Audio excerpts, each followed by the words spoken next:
ನಮಸ್ಕಾರ ಬಂಧುಗಳೇ, ತಮ್ಮೆಲ್ಲರಿಗೂ ಜನಜಾಗೃತಿ ಪಬ್ಲಿಕ್ ಚಾನಲ್ಗೆ ಸ್ವಾಗತ.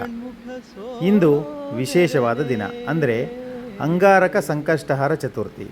ಇದು ಕೇವಲ ವರ್ಷದಲ್ಲಿ ಒಮ್ಮೆ ಮಾತ್ರ ಬರ್ತಕ್ಕಂಥದ್ದು. ಆದರೆ 2026ರಲ್ಲಿ 3 ಸಾರಿ ಬಂದಿದೆ ಅನ್ನೋದೊಂದು ವಿಶೇಷ. ಸಂಕಷ್ಟದ ಚತುರ್ಥಿಯನ್ನು ಯಾಕೆ ಆಚರಣೆ ಮಾಡ್ತಾರೆ? ಈ ಒಂದು ಮಂಗಳವಾರ ದಿವಸ ಬರತಕ್ಕಂಥ ಒಂದು ಸಂಕಷ್ಟಿಯನ್ನು ಅಂಗಾರಕ ಸಂಕಷ್ಟಿ ಅಂತ ಕರೀತಾರೆ.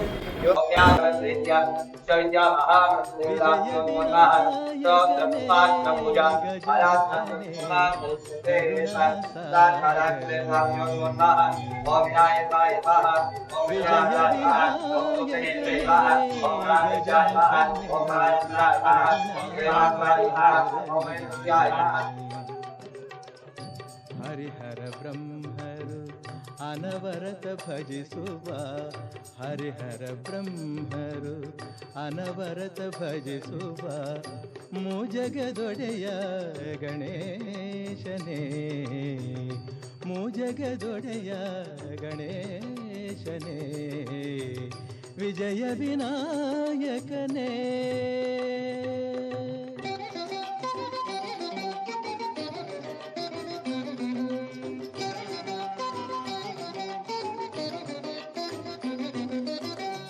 ಮೊದಲು ನಿನ್ನಿಂದ ತಾನೆ ಆರಂಭ ಜಗದಲ್ಲೆಲ್ಲ, ಮೊದಲ ಪೂಜೆ ನಿನಗಾದ ಮೇಲೆ ಇನ್ನುಳಿದ ಪೂಜೆಯಲ್ಲ.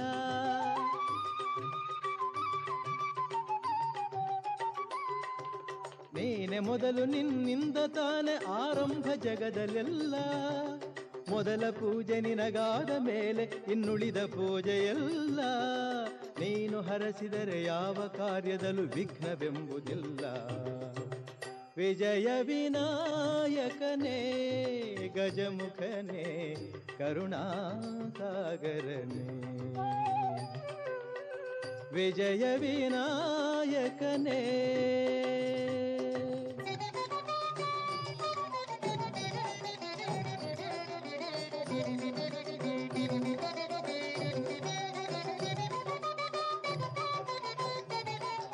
ನಮಸ್ಕಾರ.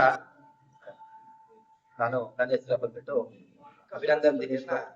ಯಾಕೆ ಆಚರಣೆ ಮಾಡ್ಬೇಕಂದ್ರೆ, ಮನೆಯಲ್ಲಿ ಸುಖ ಶಾಂತಿ ನೆಮ್ಮದಿ ಪ್ರಾಪ್ತಿ ಆಗ್ಬೇಕು, ಅಥವಾ ಮನೆಯಲ್ಲಿ ಎಲ್ಲರಿಗೂ ಕೂಡ ಒಳ್ಳೇದಾಗ್ಬೇಕು, ಮಾಡತಕ್ಕಂಥ ಕೆಲಸ ಕಾರ್ಯಗಳಲ್ಲಿ ಉತ್ತರೋತ್ತರ ಅಭಿವೃದ್ಧಿ ಆಗ್ಬೇಕು ಅಂದ್ರೆ ಈ ಒಂದು ಅಂಗಾರಕ ಸಂಕಷ್ಟ ಇರ್ಬೋದು, ಸಂಕಷ್ಟದ ಚತುರ್ಥಿ ಇರ್ಬೋದು, ಈ ಒಂದು ರಥಾಚರಣೆ ಆಚರಣೆ ಮಾಡಿದ್ದವರಾದ್ರೆ ಅವರಿಗೆಲ್ಲರಿಗೂ ಕೂಡ ಮನೆಯಲ್ಲಿ ಸುಖ ಶಾಂತಿ ನೆಮ್ಮದಿ ಪ್ರಾಪ್ತಿ ಆಗ್ತದೆ. ಮತ್ತು ಮಂಗಳವಾರ ದಿನ ಬರತಕ್ಕಂಥ ಒಂದು ಸಂಕಷ್ಟಿಯನ್ನ ಅಂಗಾರಕ ಸಂಕಷ್ಟಿ ಅಂತ ಕರೆಯುವಂತ ಉದ್ದೇಶ ಆಗುತ್ತೆ. ನಾರ್ಮಲ್ ದಿನಗಳಲ್ಲಿ ಬರುವಂತ ಸಂಕಷ್ಟಿಯನ್ನ ಸಂಕಷ್ಟಹರ ಚತುರ್ಥಿ, ಈ ಒಂದು ಮಂಗಳವಾರ ದಿವಸ ಬರತಕ್ಕಂಥ ಒಂದು ಸಂಕಷ್ಟಿಯನ್ನ ಅಂಗಾರಕ ಸಂಕಷ್ಟಿ ಅಂತ ಕರೀತಾರೆ. ಈ ಒಂದು ಅಂಗಾರಕ ಸಂಕಷ್ಟಿ ಅತ್ಯಂತ ವಿಶೇಷವಾದ ವ್ರತವಾಗಿರ್ತದೆ. ಈ ಒಂದು ದಿನದಲ್ಲಿ ಯಾವ ಮನುಷ್ಯ ಅವನ ಮನಸ್ಸಿನಲ್ಲಿ ಒಂದು ಸಂಕಲ್ಪವನ್ನ ಮಾಡಿಕೊಂಡು ವ್ರತಾಚರಣೆಯನ್ನ ಮಾಡ್ತಾನೋ ಅವನ ಎಲ್ಲಾ ಕಷ್ಟಕಾಲಗಳು ದೂರವಾಗಿ ಅವನು ದೇವರಿಗೆ ಹತ್ತಿರವಾಗತಕ್ಕಂಥ ಒಂದು ಸಂದರ್ಭವಾಗಿ, ಮತ್ತು ಅವನ ಮನಸ್ಸಿನಲ್ಲಿ ಯಾವುದೇ ರೀತಿ ಇಷ್ಟಾರ್ಥಗಳು ಕೂಡ ಆ ಇಷ್ಟಾರ್ಥವನ್ನು ಆ ಸಾಕ್ಷಾತ್ ವಿಘ್ನನಾಶಕನಾದಂತಹ ಮಹಾಗಣಪತಿಯೇ ಎದುರಿನಂತ ಎಲ್ಲಾ ಕಷ್ಟಕಾಲಗಳು ಕೂಡ ನೆರವೇರಿಸ್ತಾನೆ. ಮತ್ತು ಅವನು ಸಾಕ್ಷಾತ್ ಅವನೊಟ್ಟಿಗೆ ಇದ್ದು ಅವನಿಗೆ ಸದಾಕಾಲ ರಕ್ಷಣೆಯನ್ನ ಮಾಡ್ತಾನೆ, ಬೆಂಬಲಿಸ್ತಾನೆ ಅಂತ ಹೇಳ್ತಾನೆ.